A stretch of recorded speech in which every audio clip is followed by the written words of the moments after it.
You're listening to the Cantina Cast, your home for thought-provoking Star Wars talk. Join Albert and Jonesy in breaking down the latest news, trailers, movies, and of course, your favorite characters from a galaxy far, far away.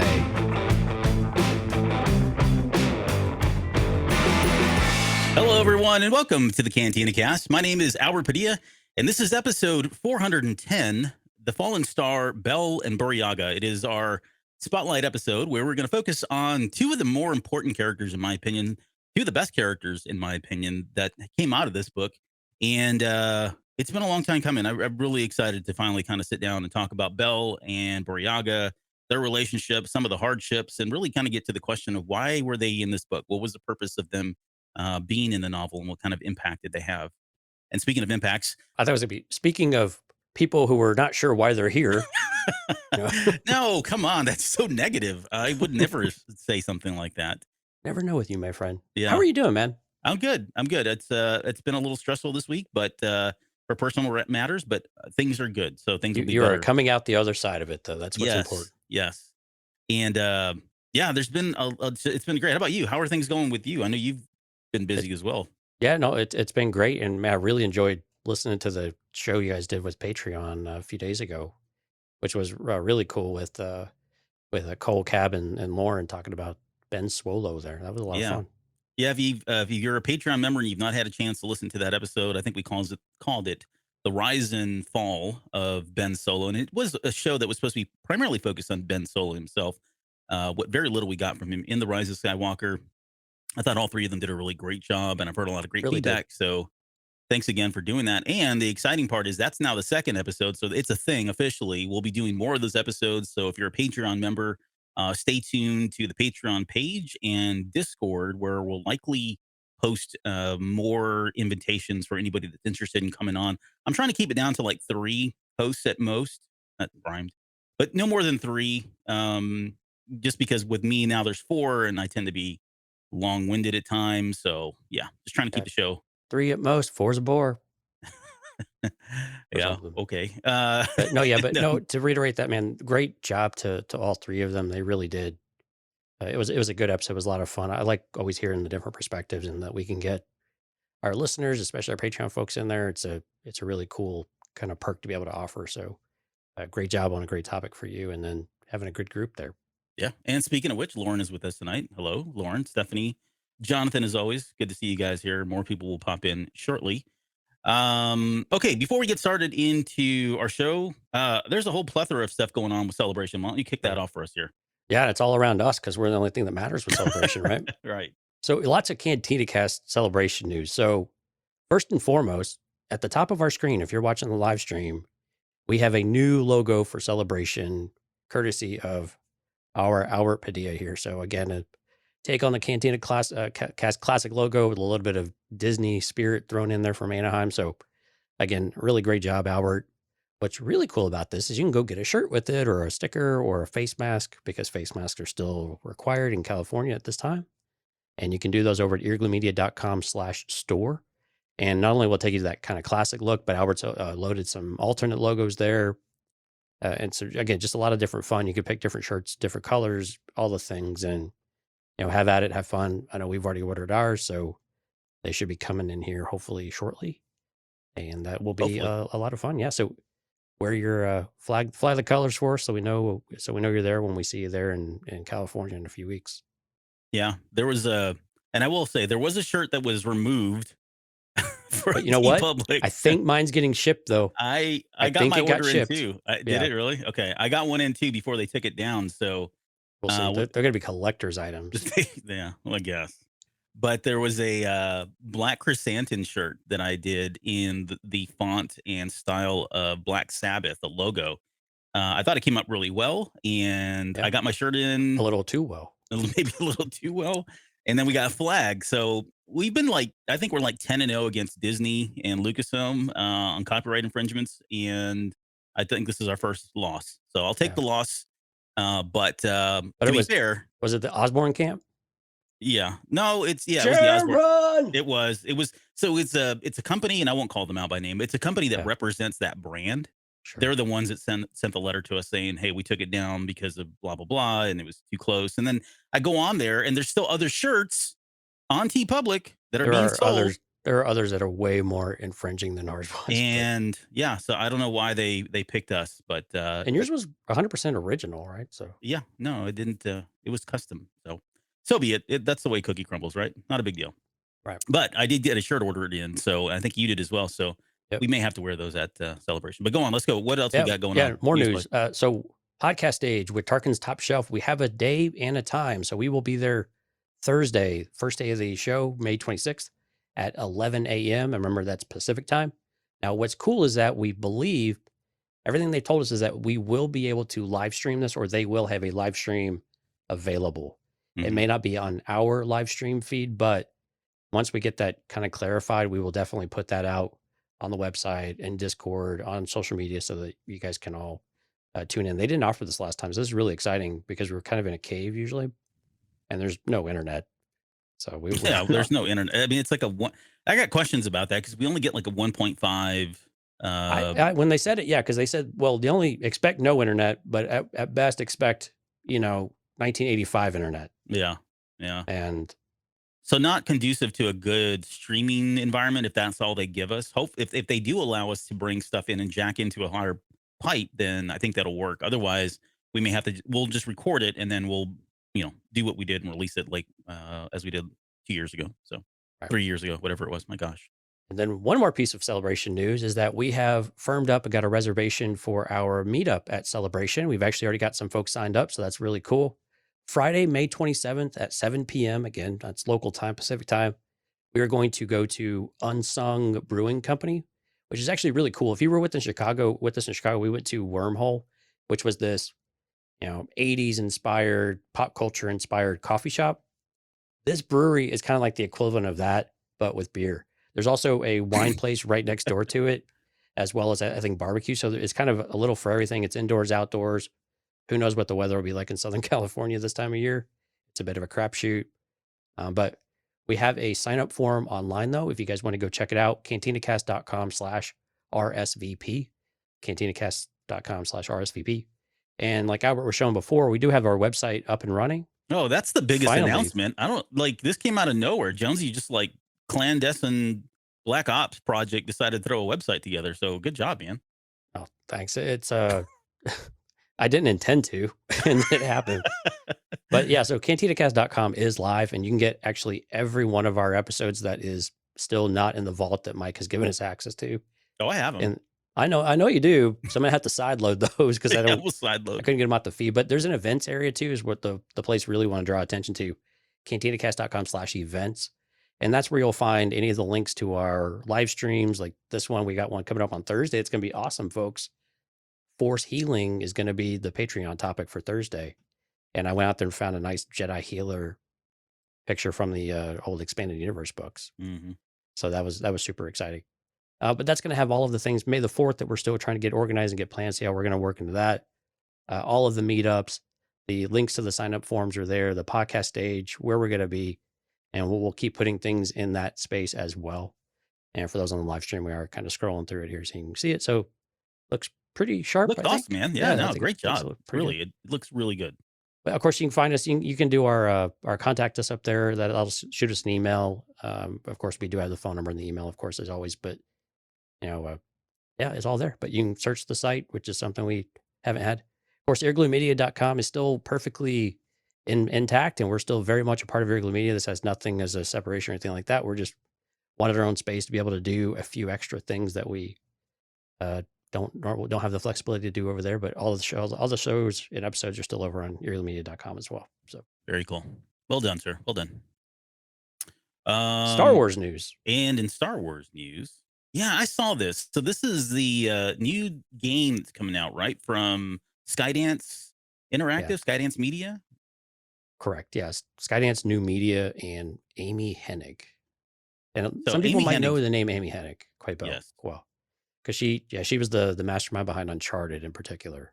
So award-winning, game scripter, developer, and those types of things. And they say this is going to be a narrative-driven action-adventure game featuring an original story in the Star Wars galaxy.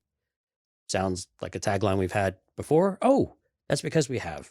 Back in 2014, Amy was attached to Visceral Games at the time, and they were going to do something similar with Project Ragtag, but that got abandoned, I think, back in 2019 or something like that a few years ago. Yeah. But this is the game. There's no release date. There's no real window of time or what era this is going to be.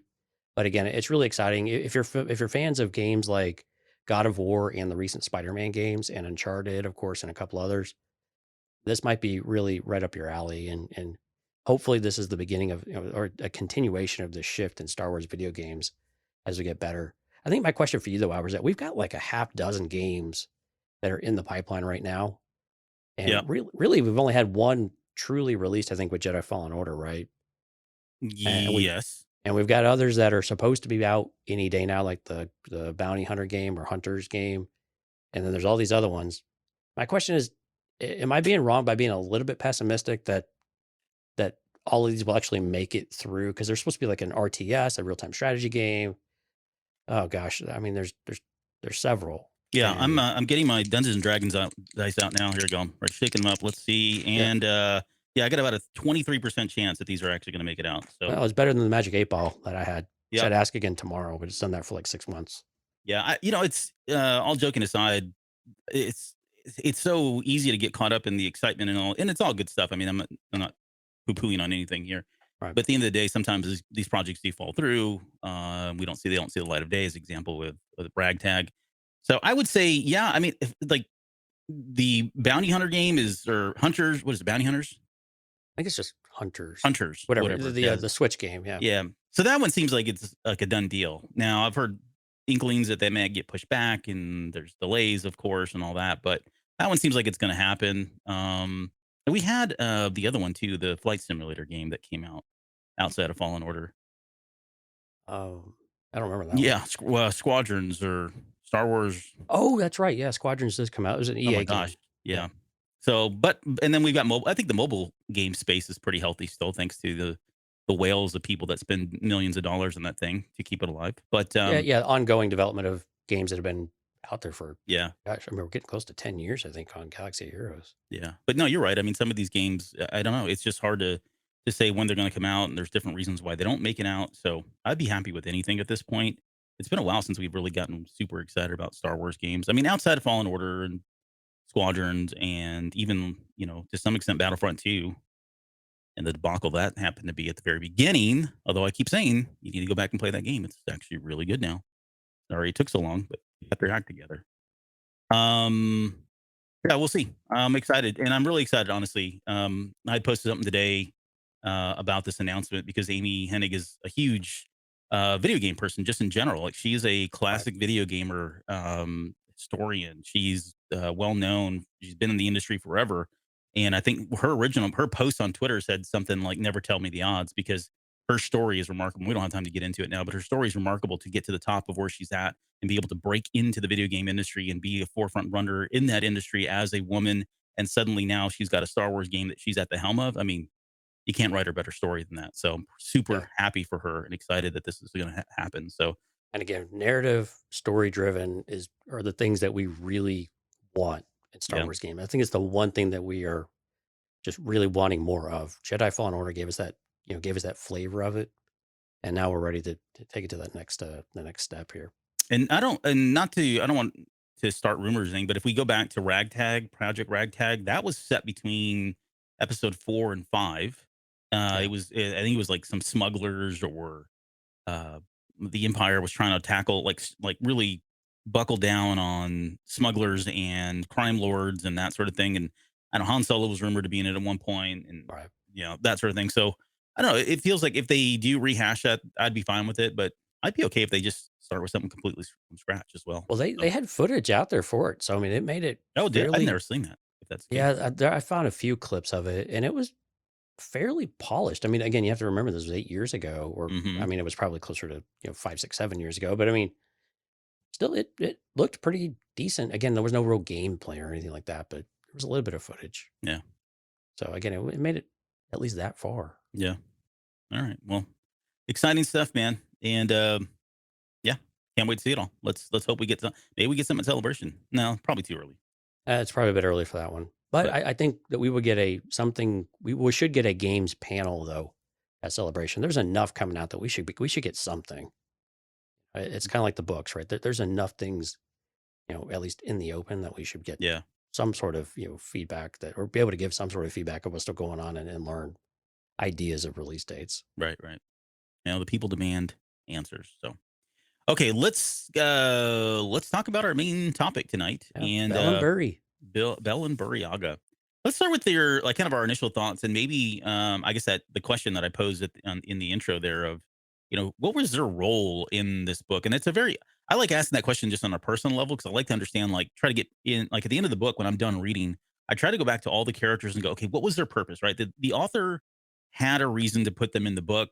I mean, they could have showcased a number of Jedi during the High Republic, I should say, and they chose Bell and Burryaga. And Burryaga, for the most part, I think he's probably safe to say or fair to say that he's kind of taken a backseat in a lot of ways. And I wouldn't say he was necessarily at the forefront of this one. Yeah, he's got the children books that he's kind of like he's the star of, and he's on the covers of all of them. They're all about him for obvious reasons. But for the most part, I think he kind of takes a backseat to some of the other characters. But I felt in this one, he was a little bit more at the forefront, but it did feel like it was more Bell than him. But Yeah, I agree with that. I think it was very much more focused on Bell. I think what these two characters I think brought though, and whether or not this was the purpose of them being there from a story aspect, it's not necessarily true. But when you talk about just the heart that we talked about with Rising Storm or with Fallen Star, gosh, I will do that till the day I die.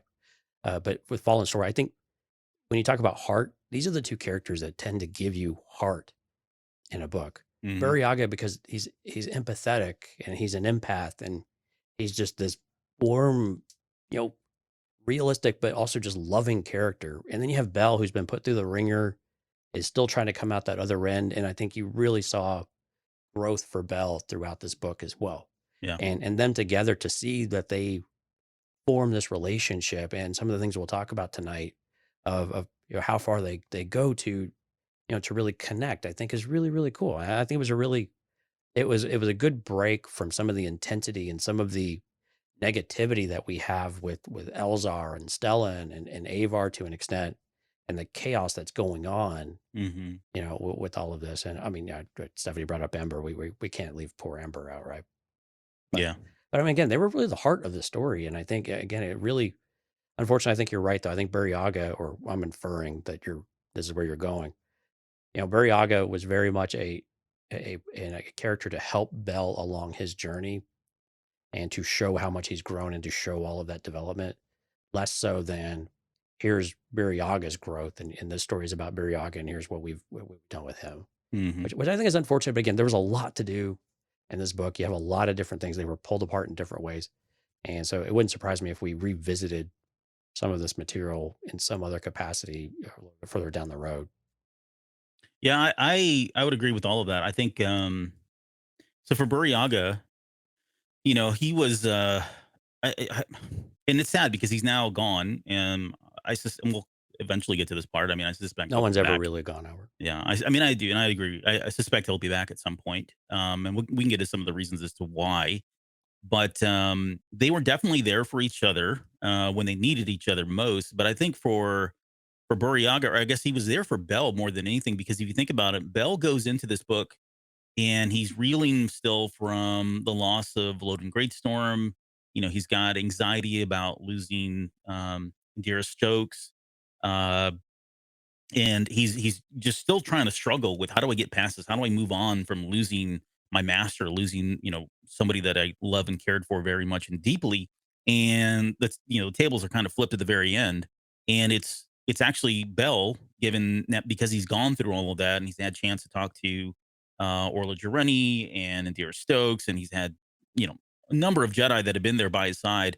He's able to comfort Burryaga in his time of need once he loses Nibasik, right? Yeah. So it was kind of cool to kind of be able to see him now shift all of um, that care and the guidance and the support that Burryaga needed in that moment. Although it was kind of short lived. And I have a little bit of feedback on this one. It Like, was very abrupt and short-lived, as being pretty nice about it. yeah, he was. But I think more than that, I think it was for me. It was she kind of went back and told us that was happening. Although, you know what I'm saying? Like it just kind of happened naturally, but then there's a moment in there at the very end of the book where she's like, "Oh, now he's being the support structure that that Burryaga needed because that's what was given to him. He's passed it down, Right. kind of thing." Yeah. And I'm paraphrasing, but it was so on the nose that I was like, "Oh, it would have been just so cool to not even put that in there and just let the audience feel that rather than be told that that was happening." Right. Yeah. Let Um, the characters demonstrate it and let that hold the audience's attention yeah. and get the meaning that way. I would Yeah. agree with you. I feel like it pulled away a little bit from that, but otherwise, yeah, I would agree too. It was so short, and I get it. I mean, the ship's going down; they don't have a lot of time to grieve, and we don't know how long. I mean, it was still a short period of time, but yeah, I mean, he was stunned. Burryaga was stunned there for a while before Bell was like, "Okay, you got to pick yourself up and let's get going here. We've got other people to save, and this is what our masters would want, and all that." So, but yeah, And I thought they were.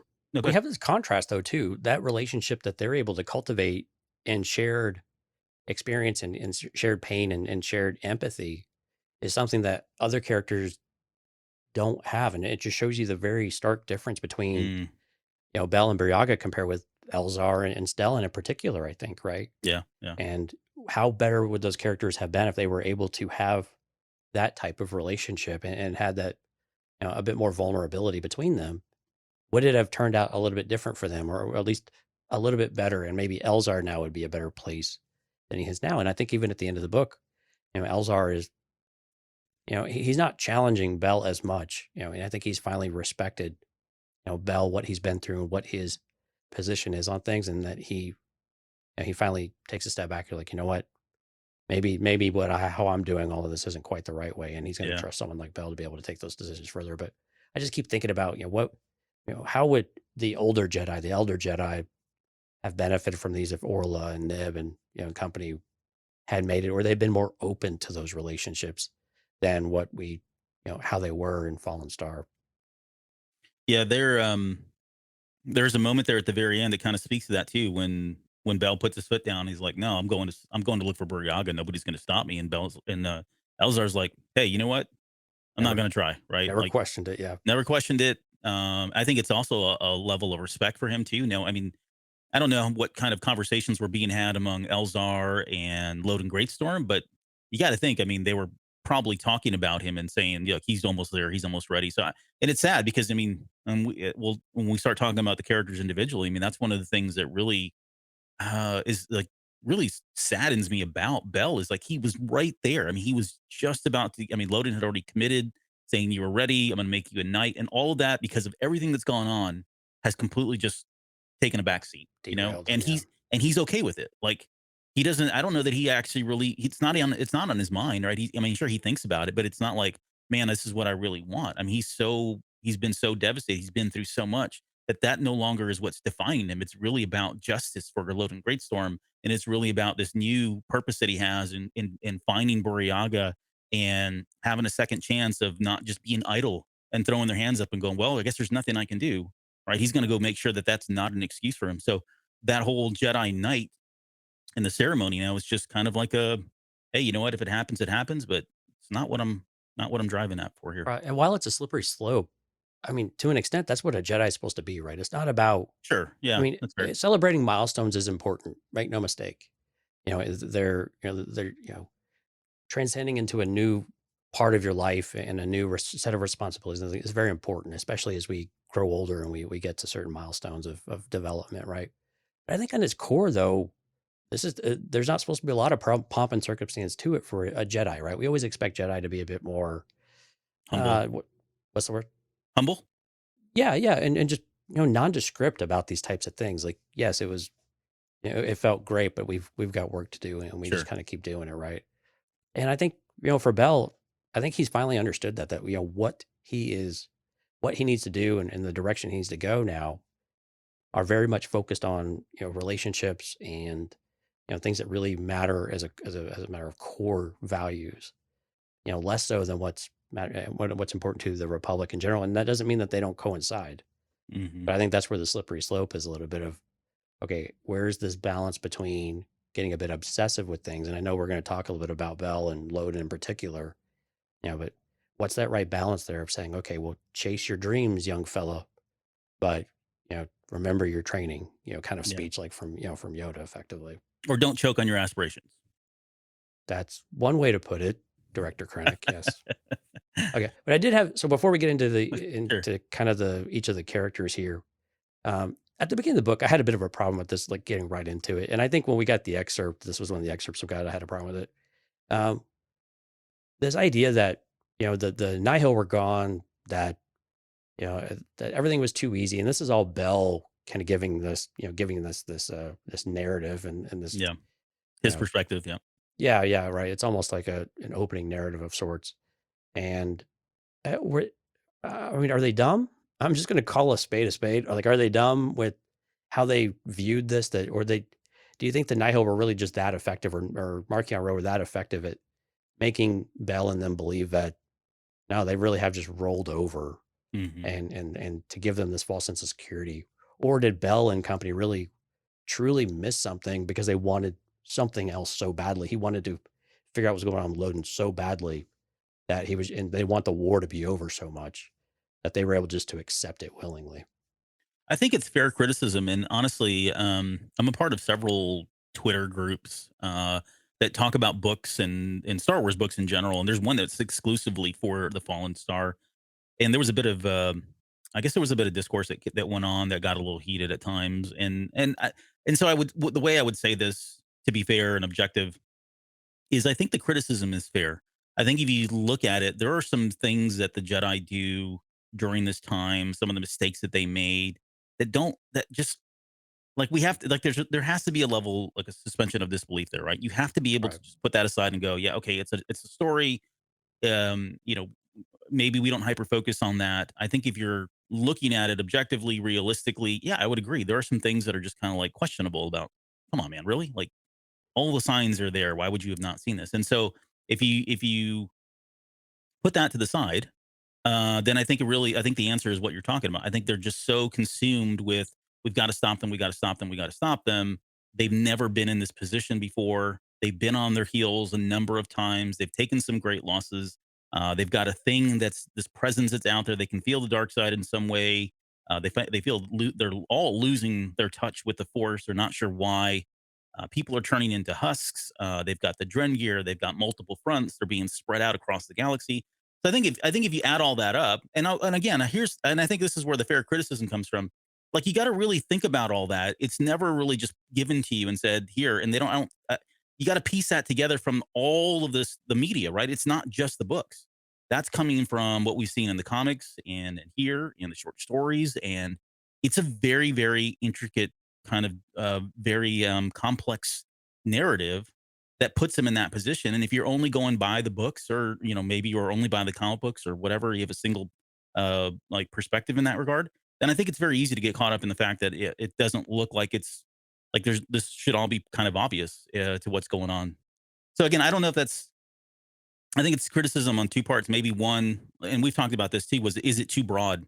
How are the people doing that aren't really reading everything? Are they getting all of it? And then two, are they making a good enough argument for that in at least in the books? Because it feels like when this book came out, if you're going to tell that story and you're going to make these characters go through what they're going through and say the things that they're saying like that, then it feels like there needs to be something behind it. Because I would guarantee you, most people have only stuck to the books, and you don't have a full picture of what's going on. So you're just kind of throwing your hands up and going, well, that seems kind of silly that they would do that, or that seems sudden. Right. I think the Jedi are also just they're burned out, and I think Bell gives us this. He gives us this feeling pretty clearly is that they're just tired. They're Hmm. burned out. The young ones in particular haven't had to go through this. Even the older ones haven't experienced anything like this in their time. And maybe some of the old Jedi masters that have been around for several hundreds of years, but no one in this generation is anything close. No, right. And they're desperate. I mean, they're desperate for these things to finish, right? And any kind of hope they seize onto, or they're willing to seize onto any hope, rather, I guess that looks like the war is coming to a close, and that there really is that light at the end of the tunnel. And so it was a bit of a leading question, and I had an idea where you're going with it, but I think it's at the end of the day, it really is so much that. I don't think the Jedi are ignorant or stupid or anything like that. I think that there's some of them, they're just really desperate at this point, and they really just want the war to be done. They just want to be over and go back to. We see this with Wreath and some of the others, right? Yeah, I just Like want to go back what to Coruscant and read books. right? What does normal look like now? Hmm. I mean, they're forever changed, and and but again, you can't figure that out if things just don't ever stop. Yeah, I'm glad you brought up Reith. I want to get back to Burryaga and Bell, but Reith and Bell to me are two characters that are very Very similar in a lot similar. of ways. Yeah. Yeah, and I like the fact that they both, you've got a tale of two cities. You've got one who was able to demonstrate in a lot of ways during Midnight Horizon why he was ready to be a Jedi Knight, and you got somebody like Bell in this book who I think did much more, arguably way more things than Reith. And that's not, I don't want to pit them in that regard, but I mean, he was acting like a Jedi Knight in a lot of ways. He took a lot of responsibility. He took a lot of risks that were measured along the way in the course of this book. And then he and Burryaga just working together. So I think both of them are certainly ready to be Jedi Knights. I think they've proven that they're ready and they're of Jedi Knight caliber, even though they are kind of young still, given what we've seen them do. And a lot of this has been brought on by war. And I don't know that they would have had the same opportunities, or maybe this accelerated their readiness and put them in those positions. So, but either way, they're very similar in that regard. So it's kind of interesting to see that one is being knighted, albeit not the most ceremonious of ceremonies. Right. Uh, it's like in a swamp with Rats, a kid, and then yeah, run away. yeah. Just don't step on the rat on the way around, on the way out. And then you've got Bell, who's certainly ready, but just it's no longer a thing for him. So, but going back to the relationship, like they really worked well. I like the dynamic of it, and I feel like it's they're gone too soon. Yet again, another character or a pair of characters in Star Wars that we may not get to see right away. Although who knows? We don't know what Phase 3 is going to be like, but they're I did enjoy them working together. They did a lot of good stuff together. I mean, It really they did. got the medical bay in order twice. They came up with the plan to communicate when one of the ships was waiting to dock. Um, they figured out why they couldn't communicate. They pulled up the schematics to find the maintenance shaft in order to get back to the docking bay to kind of get back with Elzar and Stellan Geos. Here's the funny one that I had in my notes. I found it in my original notes from the first reading, and it said they restored light and life. And I went, like, "What the heck was I talking about then?" Because I could not remember. But if you think about it, they actually literally Yeah, it literally did. restored the power and life support. So they restored light and life, and I was like, "Oh, okay." Hey, I mission was accomplished. I was being Phase clever. 1. Yeah, We're done.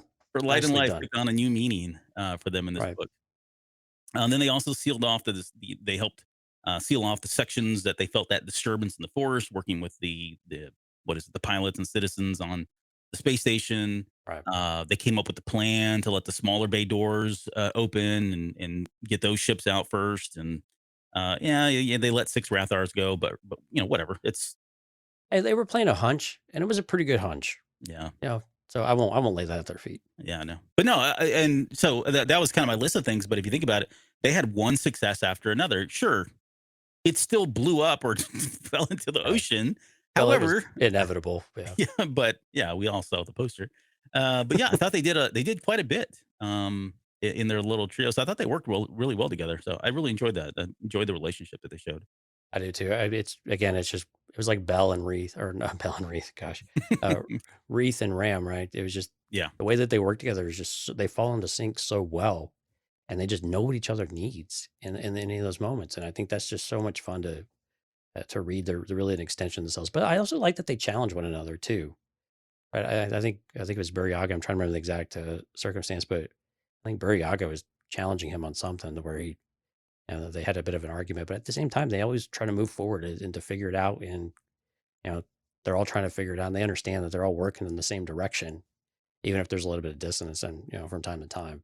yeah, But I agree. I liked how well they worked together. I thought it was really cool though, when they also, and I think this is maybe a little bit better suited for maybe when we get Nibasik back, but I really wanted your take on it was their attempt at meditation together and the bond, I guess. Like, hmm what was your take on all of that? How did that make you feel when they were going through that? I took it as they weren't able. Well, I don't think it was going to be successful. The way I interpreted that was everything, like they should have been capable of doing that, and they couldn't, even as close as they were sitting next to each other because of the levelers. Like that was Yeah. an indicator that, whoa, there's something really wrong here because I can't even see him in the force. He says, I think Bell says, I can barely see Burryaga in the force, even though he's just, several feet away from me in a meditative stance or sit down posture, whatever. So I think that was kind of the reason why. Um, I can't remember. I don't remember the details as to why they were doing that. If it was really just to kind of calm down, find focus, get direction, maybe. I don't remember do you recall why they were going into that to begin with? I thought it was after they found Nib, but maybe it's been a while since I read the book though entirely. Hmm. But I think in general though, I think it was cool that they attempted it. Hmm. And we've seen this some of the younger Jedi, and it's not one of those kids just trying something to be silly like what we did to Ram with turning him upside down. It Right. is very much we're trying to do something because we know how effective it can be. Yeah, it was Not more only of a does it, Cantum Psi and Torben. Was it Torben Buck and Cantum Psi? I believe so, yeah, I think they were the ones that had they did it and had a strong force bond. And correct, sorry, go on. yeah, Didn't mean to jump right, in. yeah. That they had referenced it. We don't really know exactly what they did, I don't think, but yeah, I think it was just cool. I mean, and again, when you have two characters that have that connection and they know they have that connection, it's also like, okay, well, why not? Let's push ourselves. Let's try to extend ourselves a little further and see what we can accomplish. And while the levelers, I think, were impacting I think it would have been interesting to see what that would have been like in a normal Yeah. circumstance to see how effective it may have been. Because I think even with like Reith and Ram, I think that it's within their abilities to make a connection on some level in order to achieve some of that. Maybe not to the extent that like Avar Chris can do, of course, Sure. but Yeah. Right. but I think to do it one on one and something like that, especially because we see it with masters and apprentices all the time. Mhm. It's almost like this twin bond type of thing where you spend so much time and you know the other person so well that you can anticipate what they're doing, and again the force is helping in that regard. But it's also just you just know and you trust and they trust you, and it's just second nature. Yeah. There's a line in here, and I don't remember that this might be right before they actually attempt the force bond there. But it says Bell stood facing Burryaga. Yeah, it is right before they did the Yeah, force bond. Bell stood facing Burryaga, and something about that moment made him realize that their friendship had deepened these past few days, and he needed a friend more than he'd realized. And then he says, "Thanks for being here," he said quietly to Burryaga. So yeah, I mean, their relationship definitely deepened, given what they were going through and experiencing together. So that's why I kind of say I really kind of want to see what's going to be like post phase two, and assuming he finds him, and are they going to be kind of like the Elzar man and Stellan Geos of this group? Yeah, they're both pretty powerful, and pretty. They got a lot of like promise. So be awesome to see that. Let's move into Burryaga first. I guess I wouldn't call them character dissections, but the character focus discussions here, because I think he's got a smaller role in all of this. Although he was prominent throughout the book. right. I don't know if it's the language thing that gets in the way, and there was a What is lot. it with Wookiee characters? It seems it was like this Yeah. with Chewbacca in the expanded universe and the Legends material too. Yep. And they wrote him out because they just got tired of writing about him. Yeah. And a lot of his, like, whenever he is brought up, it's, I mean, and I get it. I mean, this isn't feedback at all. Trust me. It's just, it was always through someone else's eyes, right? They were speaking Yeah, for him, or, speaking to what they were seeing. And I get it. Like, it's an obstacle. Right? How do you get him, unless he's like first person narrative? How do you get him to be able to share his thoughts and what he's saying when he doesn't speak, common or basic, or I forget now. I get Dungeons and Dragons and I think Star Wars. Is it basic in basic. Star But Wars? what's interesting though is with like the Huts, they just translate it and they say translated from Huttese, Yeah, that's true. Yeah. but we don't ever do it for Wookiees. It's just interesting that that's for some reason. I Instead, guess we maybe get Mark Thompson doing his Wookiee. That that actually might be 100% true. They just want to hear Mark attempt Mark to did. impersonate a Wookiee so they Yeah. can laugh really, really hard. Yeah. But we talk It's not about easy. Bell. So we talk about Bell kind of being put through the ringer, but Burryaga has those ups and downs in this book too, right? The Mhm. reunion with Nemesis, and then only to have her taken away from him after he's, kind of mildly freaking out, knowing that he needs to go find her, And so again, I think it was a bit more shallow of a curve than what we get with Bell, who's had, I don't know, the better part of 3 books in a little bit of material on the side. Yeah. But it was, I think that it was good that Burryaga got something of that arc, Mhm. of that reunion, and then have it taken away from him as well. So everybody's, no one's safe from all of this. But at the same time, I thought it was still unfortunate we just didn't get more of it, especially with such an empathic character like Burry. Especially when we think back to everything that he experienced in Light of the Jedi when the Nihil had their very first big attack, right? And just how overwhelming it was for him at the time. And to where he's at now, to where he can control that and he can, work through that. And I think a lot of that was due to Nib, but now for that, that central focal point for him, that master now to, be gone. He's put through the ringer as well, wasn't he? Yeah, I think so. And I think too, I felt like he was probably more, he had more character time, I think, or more story time, in my opinion, at least as I recall, from Light of the Jedi. Like he seemed like a I think more so. focal Yeah. character than he was in this one. But I would agree that he did have his moments, especially at the very end when he becomes the hero, right? But that moment with Nibasik, it was like bittersweet because I remember reading it, and there's a part in there where he mentions Bell, or I think Bell mentioned. I think it's from, again, it's from Bell's perspective, is Yeah. the way we take that. It says, with the gruffle, Burryaga made it clear that his master wouldn't be able to get rid of him that easily. Seeing master and apprentice so joyfully reunited made Bell's heart ache in the best way. Maybe it would be like that for him and his master Indira when she woke, if she woke. And so, like, he's seeing them reunited, and of course, we know how excited they both were because they hadn't seen each other in so long. Um, but unfortunately for Bell, he still got to like witness that and scratch his head and go, "Man, that's not loading, and I don't know where my master is." And so, yeah, but now again, not to make this about Bell. We'll come back to that here in a little bit. But yeah, I would agree. Right after that is when she goes missing, searching for Orla Jareni.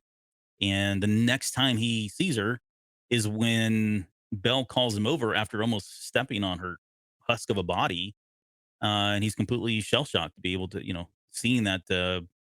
I think there was particles that were gone, like there were particles coming off of her, like seeing your Yeah. master laying there dead, and that's happening. My goodness, just couldn't get a break there.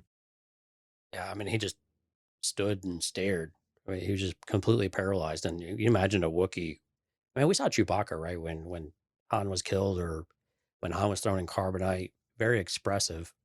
So for a Wookiee to have all of that completely sapped out of them Hmm. really is something.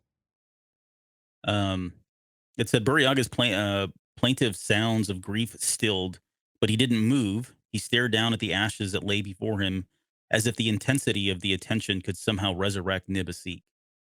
And this is where he's just kind of, and again, I don't know how long he was there, but it did feel like he was just stuck there. And I think Bell was okay with letting him be there until he felt like, okay, we got to get going, big guy, because it's, there's more stuff to do here. So that Um, leads to another question though, as a contrast to Bell. So Bell has always he's been a bit obsessive overloading, right? mhm. Now with Burryaga, I mean, he's obviously devastated, but it seems like he was able to pick up and move on in a way that Bell has not. Do you think there's anything to that? Do you think that there was something different about the way that he was trained, or that maybe how he interprets the Force or is expressive at it, that would actually, prepared him better for that compared to how Bell's been experiencing it for the last, year plus? Yeah, I think it's a really good question. I have a question that's not in our show notes. I was going to surprise you with later on Oh, that great. speaks to something like this as well. And it was about whether or not you felt like Bell grew up too much like Great Storm. Like, did he grow up too much like him? Does he have the characteristics of some of the older Jedi, if you will, like the Jedi that maybe we think have kind of made have had shortcomings because of how they interpret the Force and all that. And maybe I'll come back to that in a second. But I think it's a couple things. I mean, we know the relationship that Loden Greatstorm had with Bell to some extent. We know we've seen what was it? We've had the flashbacks. We got to see a lot of them obviously in Light of the Jedi. We don't know how close. I mean, I would assume they were very, very close. We don't. I guess what I'm saying is I don't know how close Nib and Burryaga were, and I don't know enough about their relationship and how she was training him to deal with these types of situations, right? How to work through all of that and how to be able to let that stuff go and be at peace with the fact that they've moved on and to bigger and better things through the Force. And this was all difficult for for Bell. Like even at the beginning of this book, he's still kind of struggling with that. And we've Right. already had, 2 books now where that's happened. Like he's gone. This is a full year later, and he's still got the memories. He's still got that the trauma of having lost Loden Great Storm. So And I think with um, Burryaga, he didn't have the opportunity to feel like he didn't try hard enough and then to be so close to getting them back only to lose them permanently and to mhm, have that completely ripped away from you. So, I mean, I wasn't trying to say that the circumstances are clearly different, but I also didn't know if Burryaga, with the way that he feels, with the ability to be more empathic, if somehow he's able to manage some of that a little bit better than Bell, or if it really was maybe just the circumstances of it's easier to lose someone and they be gone yeah, than to what Bell had almost this, multiple times of losing someone. right. Yeah, it's difficult. To go back to Burryaga again. I think he had. Let's talk about I guess his final moments here, if you will. Yeah, Rattar Wrangler. Yeah. Uh, yeah. I mean, it was a good fight, I guess. I mean, he did the best he could. I mean, It, you're not going to win a fight with a Rattar for the most part. yeah, and two with that. I mean, I Right. mean, he was kind of outnumbered, and there was a moment there where Elzar could have probably saved him, if you remember, where he was thinking about trying to Yeah. use the Force, but then he was worried that he would overextend himself, and then he'd have nothing left in the tank to open up the what was it, the bay doors or whatever it was. Right. And so he had to make that difficult decision, that difficult call of, no, I'm not going to do that. It's, may the force be with you, Burryaga. Well, I think some Uh, of his, and I don't think it was a bad choice either. I think no, it I was, don't think I'm just, you have to trust yeah. that, that the other person is capable, but also that that the force, that what is going to happen is because that's as the force wills it from their respect or for their perspective, at least. Hmm. It was cool to hear too that he had, like, I never really thought much about Wookiee claws and how effective they were, but it seemed like that was one of his main offensive weapons is, burying his claws, if you will, burying his teeth kind of thing.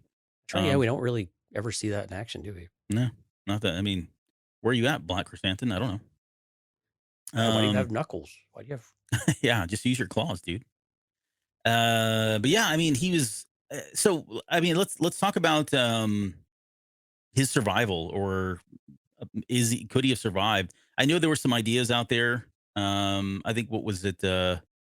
I think it was Bell that said Burryaga could have managed to squeeze through an airlock or on an upper level, or if he got free of the Rathars in time, he might have been able to put on an atmospheric suit and strap in, which means he would have been sucked out into space when the bay doors opened. So I mean, he was trying to, like, come up with ideas of, like, how he could have survived.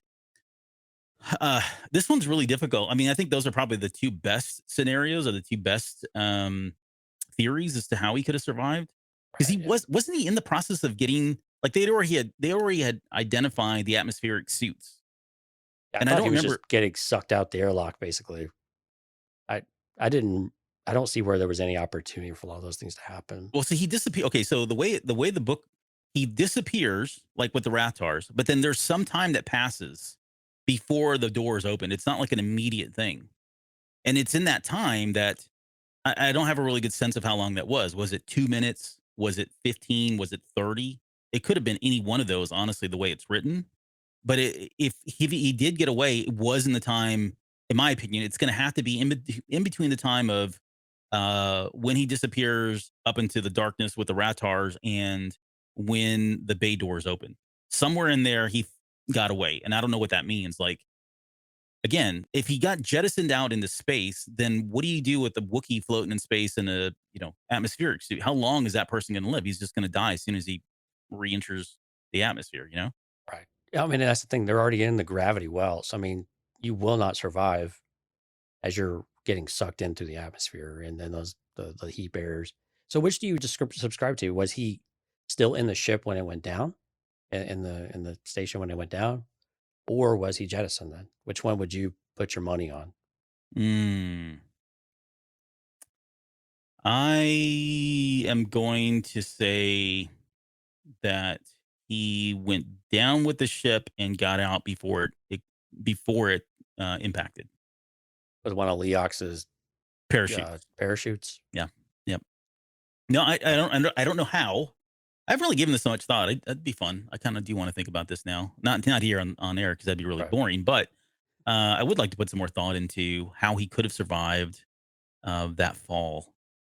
It's I think it, pragmatically, you're almost looking, okay, he got ejected or jettisoned or jumped into space, and maybe another ship was nearby and he stuck to the windshield and they flew away with him. yeah. Or Right. turn the wipers on, get him off there, get that Right. riffraff off. Then maybe they He was brought him like, into the ship. he's like, well, I saw Porter Engel do this once and started surfing Yeah. on top of a ship. Yeah. Here's the thing about it though, like as dramatic as it was, like unless there's some like crazy theory that we just haven't really thought of that's going to take Bell time to find him. I don't. We're going to the suspense is going to come in like real time. If that makes any sense, like we're going to have to wait. I don't know, 6 to 9 months before we find out. But it could be as simple as, oh, Bell walks around the corner and now, oh, there he is. I found him. Or someone reports there's a Wookiee and that's it. It's not a big climactic reveal as to how he was found or when he shows up, right? Because I just can't see how they're not going to find him right away, and it creates a lot of suspense for us because we have to wait in real time 6 to 9 months before Phase 3 comes, and we can figure out where he happened, where Oh, what happened to him. longer than that, though. Yeah. Yeah, I guess I was We going to won't say get about a year. I was trying we to won't be get phase 2 until fall. It sounds like. okay. Yeah. You're So pushing like 2 years. so a very long time Yeah. that we'll have So to wait. does Burryaga need to survive? Does I he think have to? so. Does he have to be alive? I think so because if we don't, then that's just it feels like it flies in the face of what Bell's trying to stand for at the very end, right? If Claudia Gray said at the very beginning, Bell is feeling so distressed because he didn't get the chance to do anything. He just sat there idly, and even though he couldn't feel his master, now he's got all this regret and remorse because he could have done something, anything that maybe would have gotten had help him find him, but he didn't do that. And so now he's got an opportunity to do this, and it just doesn't feel right. Narratively speaking, I can't see an author going through and saying, "Oh, see, you were punishing you again. You learned a lesson and it still bit you in the butt." Doesn't seem like that's the right lesson for Well, Bell. but could the lesson be that Bell's obsessing now, and he's not accepting some things of the truth and letting go? He's actually holding on to his attachments more so than he ever has before, and now he's even. And again, I understand there's a volatility that goes with it of uncertainty, but at the same time, is it something that he's actually he's worse off by continuing to hold on and look for Burryaga just to satisfy his own conscience? I mean, is Right. this kind of feels like he's just doing that, right? He's just making himself feel better because he feels like he let down Loden. He's almost taking the blame for Loden not making it. I mean, he pretty much says as much too numerous times. If I would have just trusted how I felt and not listened to any of you folks, then Master Loden had a chance. And to the point where I think he actually thought he could actually completely save him altogether, and this all would have been avoidable. Yeah. Although it's still very much in question. No, you're 100% right. Like there is a story there to be told, right? There is a cautionary tale that could be told with Right. the Jedi there. Do I believe in my heart of hearts that they're going to do that with a character like Bell? No.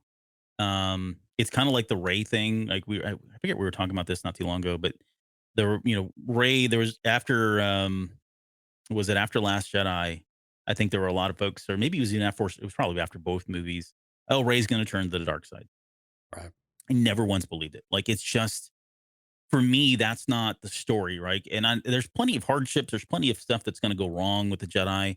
But Bell just seems like one of those characters that we have to be able to root for somebody. Someone has to be kind of our perspective, be our eyes and our ears, and have these wins. And we've got to be able to rally behind someone. And if they keep knocking all of these characters and making them fault constantly, who is it? Like I don't know who it would be. I mean, maybe it's a Wreath.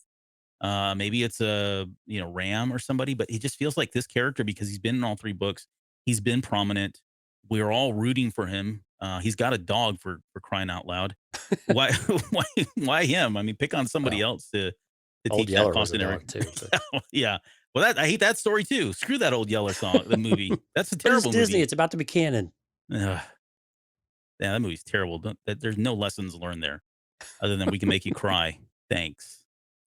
But no, okay. So all kidding aside, yeah, I think you're right. There could be a tale there for somebody, and it could be well developed. Honestly, I mean, that would be even more heartbreaking and tragic to have somebody completely obsessed and going through all of that, and getting knocked down again. But I think it would Maybe be he comes out telling strong. though if someone like Elzar was able. I don't know. We've kind of shifted over into Bell a little bit here through the conduit of Burryaga. Well, I we think don't have much to talk about with Burryaga anymore either, too. yeah, right, but I think with Elzar, I think while they had that moment at the end of the book, Hmm. I think Elzar is the type of character that Bell, I think, has a lot to learn from for this very reason, right? All the things that Elzar's been experiencing as Bell becomes more powerful and more educated in the Force, and these emotions get stronger. They don't get suppressed as easily, right? They come out more rampantly. And Elzar seems like he would be a good person to help Bell understand that once Elzar's in a better place. I'm not saying right now. Although in Star Wars, logic, Elzar's at the perfect opportunity to take on another student, Right. because that's how Let's Star Wars rolls with Jedi, right? The let's Jedi just have the pile infinite on. wisdom. Hey, you're in not great shape. Let's give you a new student. How about that? Yep. Oh, you're 15 and just got knighted. Here's a student. Here's a student. Oh, and by the way, he almost went to the dark side, and he's got a lot of emotional baggage. But hey, Right. good luck. We're all Yeah. counting on you. You're going to do great. Well, we're going to send you on a mission to the other side of the galaxy. Cool. By yourselves. Yep. By yourselves with a bunch of other kids. With a bunch of other kids, and make really important decisions that'll affect the outcome of the galaxy for years to come. Yeah. P.S. Don't die. Hmm. Yeah, I mean, I don't think they're going to give Bell a Padawan, but I don't think it'd be that. I mean, sorry, not Bell. Elzar a Padawan. That Right. would be very interesting, though. Like what Elzar would do if he would just But say, could he "No thanks." have a student like him, like he was to Orla? Yeah, like more of a Something to mentor, that right? effect. Passing on. That's a good point. Like if you think about what the lessons that Orla, and we'll talk about Elzar and Stellan next week on next Tuesday's show.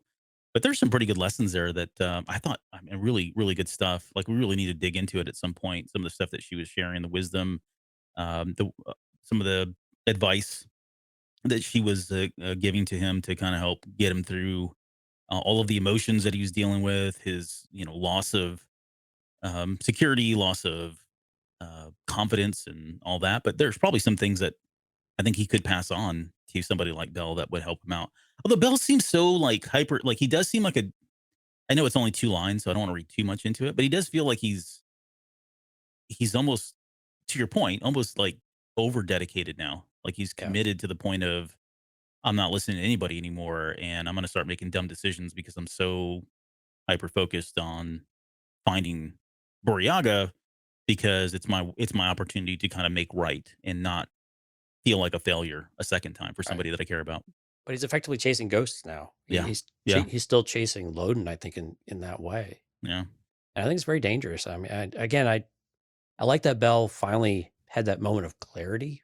I Mhm. think that was very important for him to feel.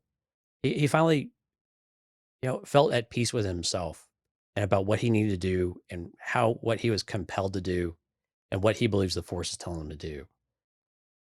But it's just such a slippery slope of how much faith do you put in that when your judgment is so clouded by remorse and by loss and by really he's still very much grieving. I mean, that they haven't done more for Bell is a little bit upsetting from a Jedi perspective. For someone who's just clearly had an extremely traumatic event, not only losing his master, but also getting subjected to, this creature, and that clearly, screwed him up. And we've seen this happen to other characters in the Jedi Order. So that they've not done as much to help him is really sad too. Where my heart just kind of breaks every time I see him go in one of these ventures where he just gets real headstrong, and you kind of want to you want to charge and cheer for him and be like, "That's right, Bell, go get him." Mhm. But at the same time, I'm like, "Oh, Bell, Yeah. bro, no." Yeah, and that's a good way to kind of to summarize how his mental state going into this. He's still reeling from the trauma. I think he is. I hate to say he's obsessed, but there is. I mean, there's a He moment is. where he says he everywhere he looks that he was constantly being reminded of Loden. Um, and that just speaks to him not having gone through the phases of grief that he needs to, right? That last one of the last ones of being acceptance, right? And being able to kind of move on from that. He hasn't had a chance to do that. And he was scared to lose Indira Stokes. Now he's got another master that, you know, I think that's he, really where it's manifesting itself most clearly yeah. is how he has transferred all of that obsessiveness from Loden onto Indira to the point Hmm. where he's like, it must be me. I'm failing my masters. What is it? Why does death and things follow me? It's kind of that trope. And yeah, it's really kind of concerning. Yeah. I think also with the loss of Graydon, I mean, maybe one of the positive things that came out from that is he did feel like he was more focused at the very beginning of this book in that first intro that we talked about, where He really did. Yeah. yeah, I mean, he was like, you know, that he said, or was it for Master Loden Bell thought, and that no one else may suffer at the Nihil's hands as he suffered it, and that was kind of like what he was talking to himself, I guess, as they were going into this Nihil ship, and he felt like he was one step ahead of them. They got the breathers on before the gas came in, which is good. They finally learned that lesson. Um, but yeah, and he said it says it was a chance to move on the Nihil. Bell wanted this, needed it ever since the loss of his former master, Loden Greatstorm. Not for vengeance. Greatstorm would never have wanted that, but for the knowledge that Bell had done something, anything to counteract the evil that had robbed him his master of his life. So that kind of speaks to where he is, and he does seem like it's focused. But then I think he does him and both Burryaga at the very end of that's where we said, okay, wait a minute, this is way too easy. There was kind of like they just walked right in and rolled Right. over these guys, and he had other moments in this too. Like he was right about things being easy. There's a moment in there where Bell said that he felt like something was off with the current state of affairs once they got to Starlight Beacon. He couldn't put his finger on it, but he Yeah. knew there was something wrong going on there. And then he also had a moment there with Gira Staros where he saw her and he was like, "Hey, wait a minute, there's something weird about that too." But in all this, I mean, it's easy just to kind of brush under. Well, the levelers are there, and so they're making things very difficult, and that's probably the reason. But It's a kudos to him, practical he reason. seems very, very in touch with the force. He's able to kind of pick up on all this stuff, even if he's not able to kind of see it through or follow it through. I think those were some of the positive things about Bell, right? I Yeah. mean, as we're kind of giving him a hard time about here and some of these other things, but he's clearly been through a lot. But I think also you see this, yeah, you do see the strength and the power in his growth, Hmm. which Hmm. I think was fantastic. And again, at the beginning of the book, you're like, oh man, he's right there. And you're right. I think it really is the leveler or some of these other things just kind of keep putting a roadblock in the way of those who are actually open and trying to solve a puzzle that know they have a puzzle in front of them. I think some of the folks, and some of the Jedi in particular, don't understand that they're putting a puzzle together. They feel like they're just kind of attacking a singular problem. Yeah. And I think some of the Jedi like Bell have they really do understand what they're trying to do, and they see things that some of the older Jedi maybe aren't, or maybe they're too preoccupied doing something else that they're distracted by. But Bell, man, a lot of growth going into this, and you really do feel like at the beginning, he really felt like he had overcome some of those just gut wrenching moments of grief, of grief, sorry, that he had seen in the previous books, and that he just wasn't able to get over. And he finally had found a way, but unfortunately, he just kind of keeps getting dragged back into it. I mean, not all his fault. I mean, he's continually thrown a bunch of traumatic events at him, but Yeah. Like I said, to be fair, like yes, I guess we are saying that he's still emotionally caught up in everything going on, but he's functioning pretty well, I would think. I mean, we talked about the wins that he had there. He had the plan of separating the tower and the explosives. he's able to He, pull himself together sure, quite yeah, well. no, Yeah, right. I think that's what I'm saying. Like, I think he did a pretty admirable job given what he's going through still. So I think he's coping with it just fine. Although there are just moments where he gets lost in it all. Um, and that concerns me because he's not able to move past it. So there was also him coming back to the ship after he had gotten away and decided, okay, well, I'm going to take this ship and fly it back into the bay and start rescuing people, and realize, oh, wait a minute, this feels odd. Like he couldn't do it physically because of what the levelers were doing, so he had to kind of he pulled an audible about how do I get people off, and so from that perspective, I think he was thinking on his feet as much as he could, even with the interference from the levelers. So again, he had a number of like wins throughout all of this. And that's why I say, like, I Absolutely. feel like he's definitely acting more as a Jedi than a Padawan, right? He's definitely leading in a lot of different ways here. So it's And just I that think very end. that's why I'd like for him not to find Burryaga and to really let go of trying to find Burryaga to finally make that leap. He can be open to finding him or be open to it, but don't neglect the things you know you need to do. Hmm. And I would like for him to take that if he's able to make that one step of actually letting go or kind of putting his stuff back in check in that regard, while not letting go of his humanity, right, or his compassion. But if he's able to take that one step, I think Bell. I mean, man, you talk about a character that could really just do anything he wanted to. He's got the talent, he's got the ability, he's got the head for it. I think he's just that one step, and unfortunately for like many Jedi, it's just this concept of being able to let go Yeah. and move beyond a certain whatever it is that's constantly holding them back. Steph's got a good comment here in the chat. She says, "You see it with people going through trauma all the time. While all the action is happening, they function great. But when everything is done, they fall apart." And I think, Right, when they have time to think, right? yeah, when they have time to think, exactly, all that starts to settle in and creep in on you again. And It's like what Qui-Gon said, right? Feel, don't think. yeah, Trust your instincts.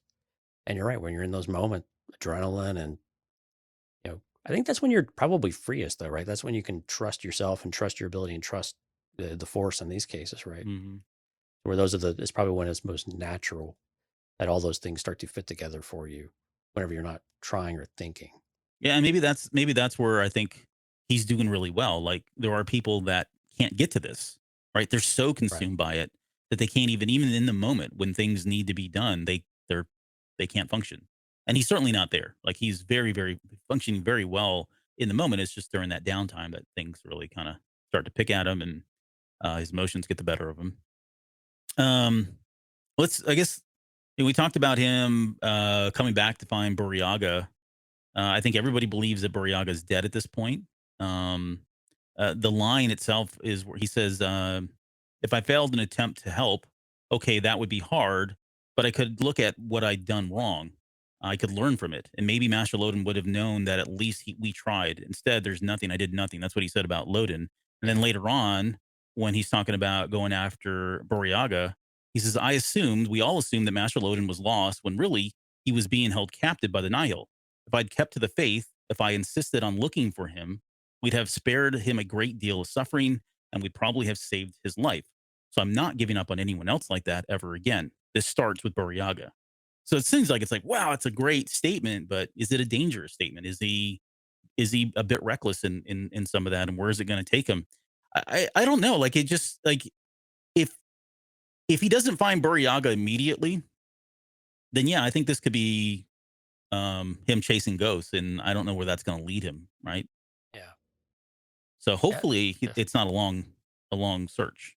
Oh, I I hope he hope. shows Yeah, I up hope quickly. not. I hope he gets confirmation one way or the other. Yeah. Because again, I think it's the comments about Loden are, you know, trying to reduce someone's suffering or that, but saying that he probably could have saved. Those are always the red flags, right? Because now you're saying that if you would have just done something, everything would have been entirely different, and it would have worked out, and you just don't know that, and that's your hubris, and that's you know your guilt talking at the same time.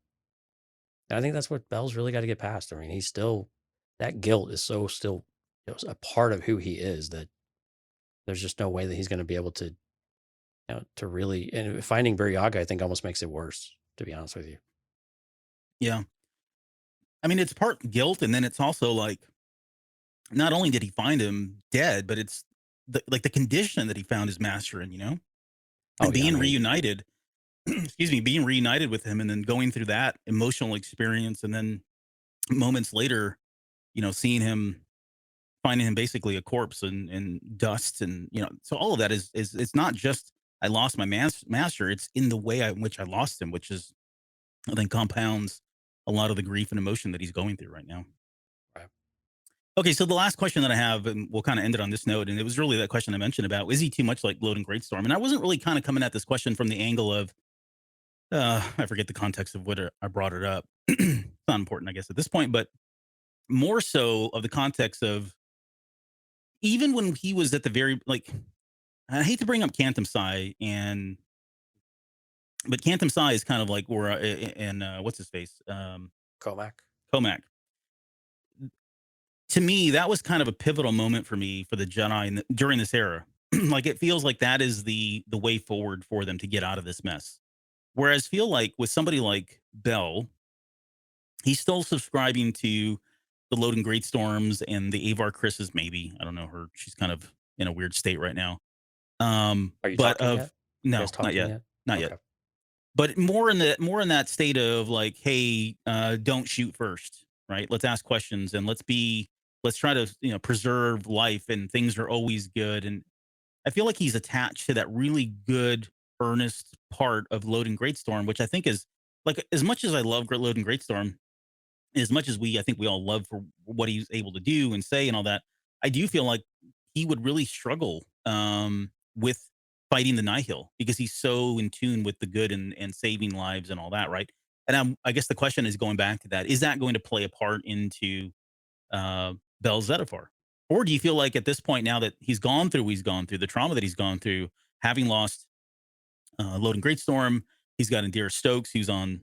She's okay. Looks like she's going to pull through, but he lost her, lost Burryaga. Yeah, he's got his dog, but for the most part, like he's had a number of setbacks. Is that going to change his opinion or change his views on life and to the war against the Nihil, or do you feel like that's going to get in the way of it?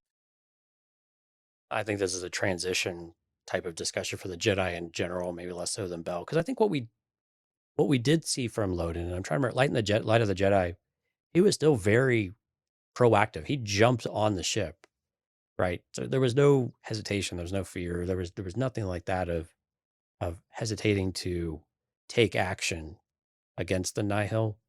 Uh, so it's a little unclear how well he would have fit because we just didn't get enough time with him in that regard. Yeah.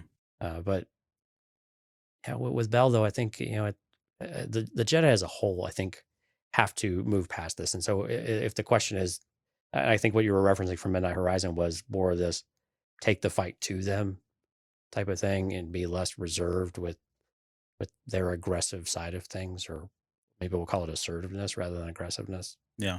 Is that what you're kind of Yeah, referencing? exactly. Yeah. All right. Yeah, and Bell's getting there, right? I mean, he wants to do it, but he does have that tug to not. And I think that's healthy to have both that pull. You understand, why you would want to do it this way, but you also understand why you shouldn't. And I think there's a balance in there somewhere. You've got to say, okay, well, and you weigh the risk, right? You say, well, am I more likely to be successful if I take proactive action? Maybe not in the way that Avar has been doing on the side, or even Elzar, with him throwing halvesies on everybody. But Yeah. I think it's okay to consider those options.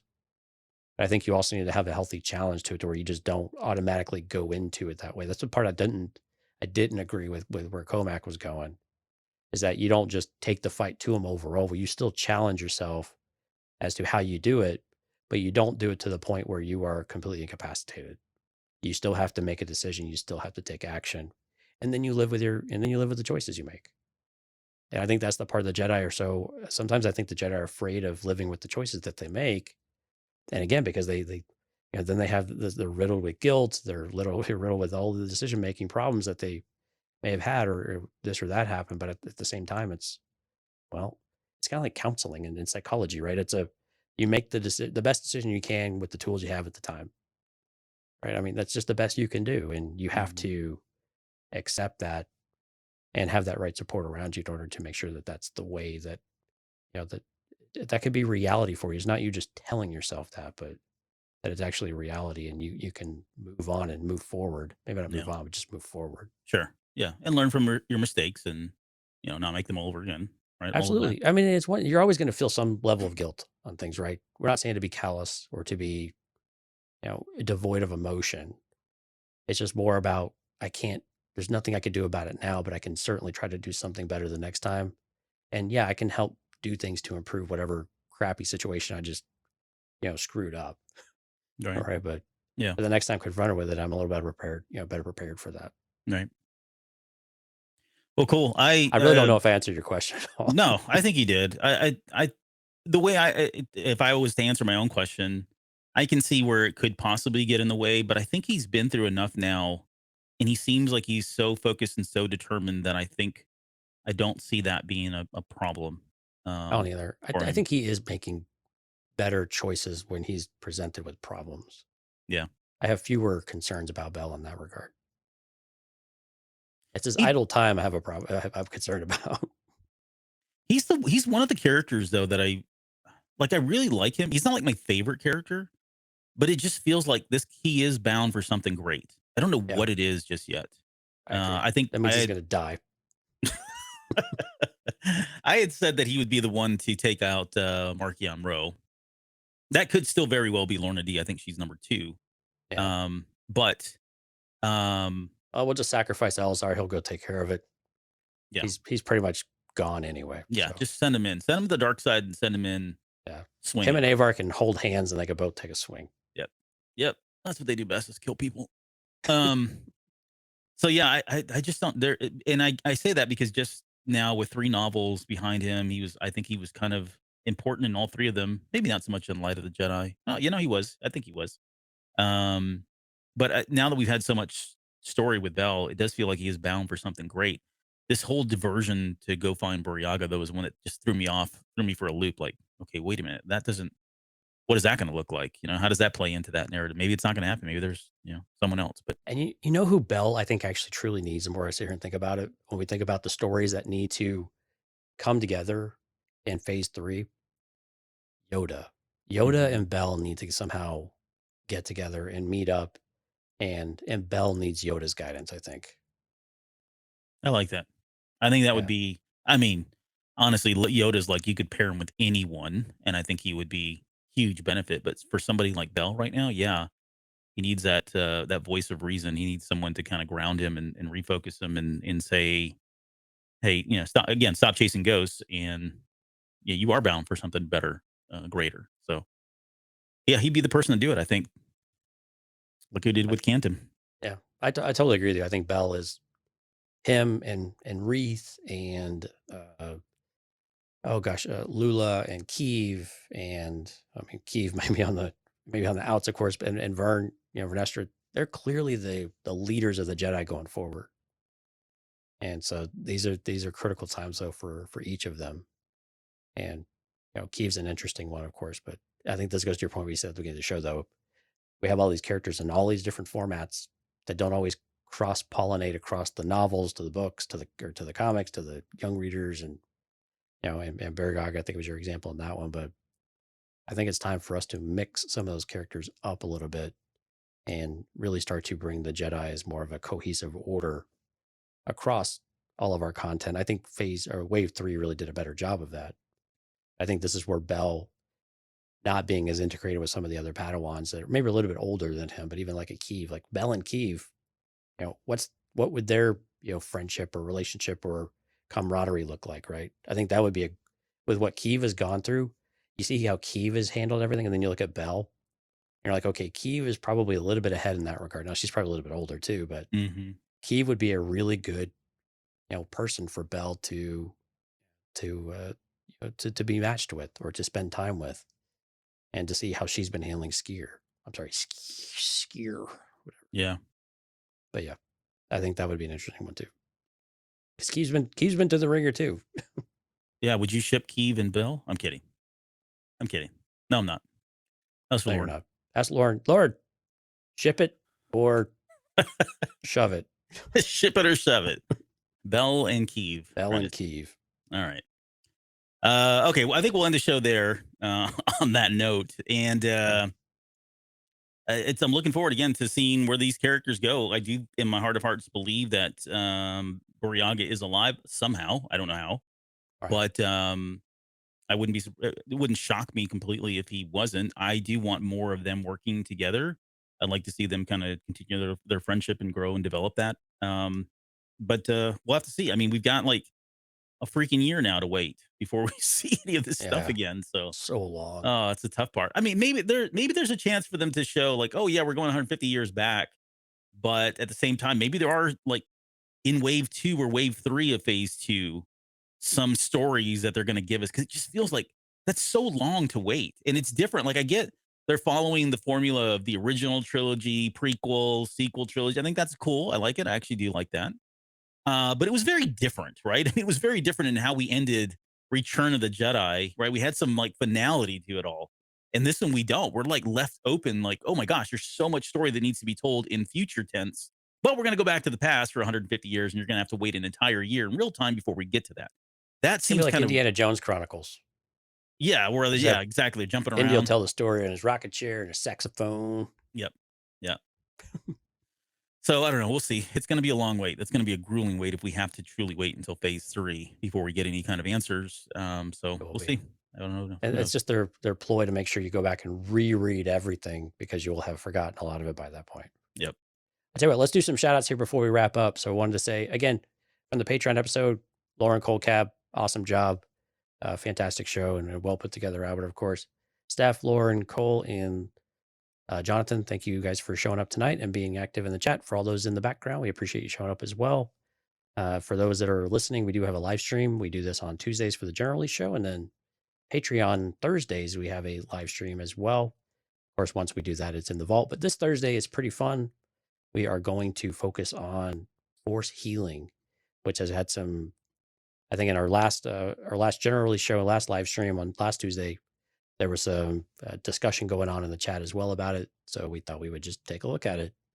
And this always comes up from time to time about where we've seen it, how often it's happened, who can do it, how does it work? And we're going to answer all the questions you may have on Thursday.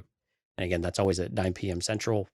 And this week will be Thursday. So again, check us out, cantinacast.com/events if you want to see when that's scheduled. Otherwise, all the normal places, Discord, yourglumedia.com/Discord, and all of our social medias, which are at the CantinaCast for the most part. Nice job. Yeah. Oh, how do you become a Patreon member, you ask, Albert? Oh, glad you asked. Yeah. Patreon.com/the-CantinaCast. Patreon.com/the-CantinaCast. Got it. Okay. That's CANT. All right. That's going to do it for us. We'll be back in a couple days to talk about force healing. Kind of excited about that show. I really I'm am. super stoked about it. It's going to be fun. I've got, and Joney didn't give you some of the gory questions or the deeper questions that we're getting into. It's not going to just be, oh, let's talk about when it happened. No, I've got some other stuff that I want to dig into a little bit more. Did Ben Solo give Rey a force baby? Yes. Clearly. Okay. You Clearly. got to listen. If you listen to the Patreon episode, we clearly came to that conclusion that she's now been impregnated with the force through Ben. Bell. Let's ship Bell and Rey. Okay. We'll see you guys on Thursday.